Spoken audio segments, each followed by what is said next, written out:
Pour moi, le régisseur plateau, il a deux grands axes principaux. Il y a le matériel et le bâtiment, et il y a le personnel. C'est-à-dire qu'un régisseur plateau, il est avant tout pour moi un chef d'équipe. C'est lui qui va organiser et dispatcher les différentes tâches. C'est celui qui va décortiquer le spectacle, suivant la fiche technique, suivant les éléments qu'il a. Une fois qu'il a décortiqué son spectacle, il vérifie que les besoins de la fiche technique sont les vrais, les réels. Éventuellement, il va discuter avec la compagnie en amont pour voir si le personnel qui est demandé est réellement nécessaire.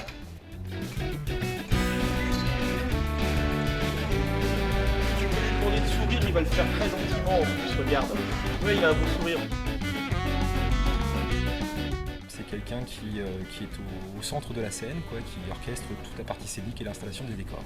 Pour les compagnies, c'est le régisseur plateau qui est leur premier référent, parce que c'est tout simplement lui qui est le plus proche d'eux, physiquement, sur un théâtre.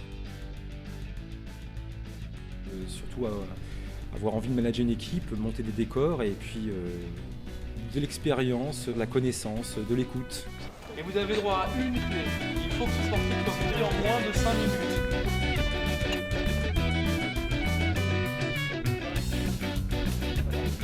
Une volonté de service, un amour du spectacle et globalement une bonne capacité de synthèse de l'ensemble d'un projet. Quel est le parcours scolaire pour devenir régisseur plateau? Il n'y a pas de formation initiale pour être régisseur plateau, il y a des formations en DTMS, machiniste, constructeur.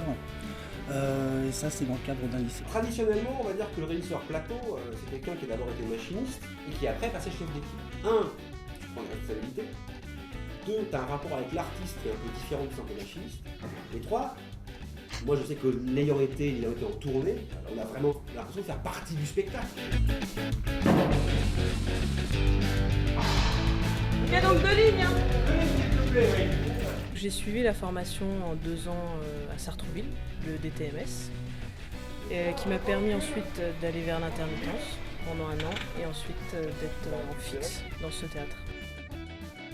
Là, c'est vrai que ça se féminise de plus en plus, ce qui est bien, qu'il y ait une homogénéité comme ça au plateau. C'est un enrichissement de travailler avec des femmes, la complémentarité, c'est quelque chose d'intéressant. On avait des hommes qui étaient un petit peu bourrins, qui portaient, effectivement, on pense que ce métier c'était un peu bourru, et finalement l'œil féminin apporte énormément à ce métier. Voilà, donc c'est pour ça que, heureusement qu'il y a des femmes qui font ce métier, moi je suis ravi. On est tous d'accord avec Stéphane.